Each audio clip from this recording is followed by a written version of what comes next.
Are we going? Go. All right. So from my project, you're an experienced teacher. So from a new teacher's perspective, what are the goals looking for in setting up your classroom so you have the structure and roles for your students? Okay, on the first day of school, what you're going to do is when your kids come in, you can either A, you could have note cards already set up with their names on it and they sit at their place, or you can have all the students come in and tell them to sit wherever they want, because normally students will sit where they feel the most comfortable. So those who want to be up front will sit up front, those who want to sit in the back will sit in the back, those who want to sit in the middle will sit in the middle. You can do it that way. Then you pass out note cards and tell them to write their name on the note card, pass out tape, have them tape it onto their desk. Then you go over the rules, Mm-hmm. and with the rules, usually what I do is I explain about the do now, and that's basically a activity that has between 1 to 5 questions on it or things for them to do. Super easy, nothing, it take them about 5 minutes, but while they're doing that, you can take attendance, you can check around, take care of, any things you haven't had a chance to take care of yet. But you tell the students, this is your do now, and then you go over the do now. So it's like a 5-minute do now, and then you go over it with them. That's one of the things. Another thing you do usually, as you're discussing rules, is you ask them, what rules do you feel we should have in this classroom? And write them on the whiteboard or type them up on the computer as you go with your LCD projector so that they can see that you know technology, and they get kind of cool about that. And then you can also, they will tell you. Usually kids are very honest. They will say, oh, well, we need to raise our hands. And then you can discuss, well, why is it important to raise your hand? And they will always give you good answers. They will say, you have to sit in your seat. You have to come with your homework. We need to bring our pencils and paper. We need to, do this. We don't hit one another. We don't kick one another. I mean, the kids will come up with these rules, and all of a sudden you may have a list of 20 rules on the board, and you're going to say, okay, how can let's these are a lot of rules, and you seem to know them a lot, so let's cut them down. So then you cut them down to maybe 4 or 5 rules, and then you write them up and you post them on the window or post them on the door. I always post mine on the window. That's another thing we do on the first day.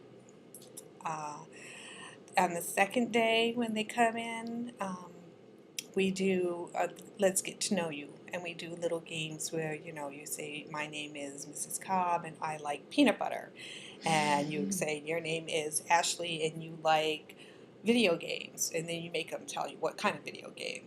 And then each one, and then you kind of do it like you have to repeat what Mrs. Cobb likes, you have to repeat what Ashley likes, what Joe likes, and you go around and you get to know everybody's likes, and you kind of associate what they like with who they are, and that gives you a real good Get to know beginning. you. It's a get to know you type thing. Those are very good options and suggestions for a new teacher coming in on the first day when you're nervous and you have never taught before, being a brand new teacher. So, Right. Also, you want to be sure you're organized. You let the kids know where you keep all your supplies. You tell them which cabinets they can go into, or where on the bookshelf they're going to find their books or their crayons or their scissors, markers, pencils. What are the rules for sharpening your pencil? Can I get up anytime I want to? No. We have a whole policy where you raise your hand if you want to get out of your seat for anything. We say raise your hand if you want to sharpen your pencil, and then you call on them and you always thank them for following the rule. You say, oh, well, Susie, thank you for asking to go to the bathroom. I appreciate you followed rule number 1, which says raise your hand. And you always compliment them and let them know they're doing the right thing. And then, a lot of times I reward them. Give them buzzes, give them stickers. Um, Let them know that they're doing the right thing, and that it just encourages the positive behavior all the time, because they're like, wow, you know what, Mrs. Cobb really liked how I did X, Y, and Z, and I got a buzz card or I got a sticker. And you know, we also had a thing where I'd give out tickets And I'd say, oh, you know what, now it's hard question time. And I'd ask a hard question.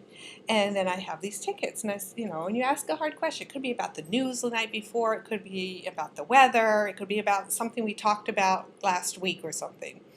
And I know I'm jumping ahead from the first day or the first week. But you set up this ticket program, and every Friday you pull a ticket. And their names are on it. And you give them, you can give them lollipops, you can give them apples, you can give them stickers, you reward them with something, because their name got pulled, and it really those are good pulls them in. reinforcement options. Also, on your bulletin boards, it's good to have like a star chart, and you give For good behavior. You list everybody's name.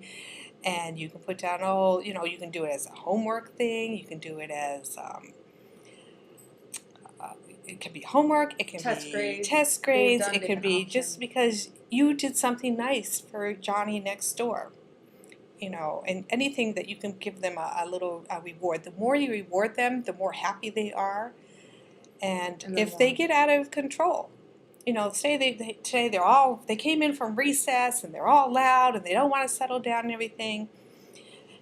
Shut off the lights. You flip the lights. It works. They'll run to their seats. It's like, okay. And then if they still don't settle down, then you just stand there. And sometimes you just have to cross your arms.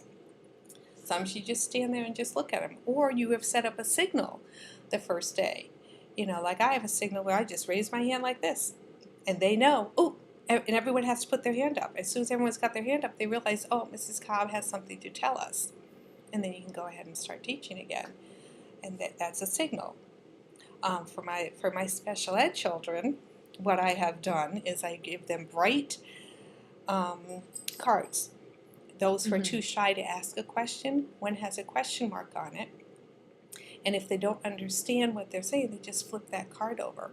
It's just a silent signal between me and that child to say, oh, this person doesn't understand, so I can go over to that child, quietly explain or answer whatever question they has without the kid raising his hand and feeling embarrassed. Exactly. That would work really well, especially with the inclusive classrooms that a lot of the schools are going to now, where you have the regular ed students mixed in with the special ed students, so you have the combination of two co-teachers with the classroom, so that would work out smoothly and understanding for the learning. And it avoids a lot of embarrassment. Yeah. Also, I have another colored card that if the kid is off task, that I'll just walk over and I put the card on the desk. And it just signifies, you know what, you're off task. I'm recognizing that you're off task.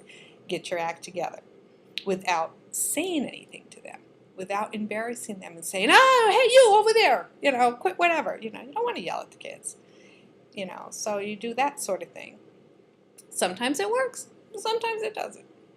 You try all these different things, and periodically you change them. You change them throughout the year. Something you do in the beginning of the year may, come October, it doesn't work anymore. So you kick it up a notch and you try something different, another behavior mod thing, or do something different. And then you may go back to what you did initially, and it'll just click. It'll work again. Those are all very, very great ideas, especially for newer teachers just, graduating, starting their teaching career. Learning from experienced teachers is always the best policy and learning, because you get their experience and their trial and error, so you can become a great teacher and work well with your classroom. So thank you for your time today in this interview with my questions. So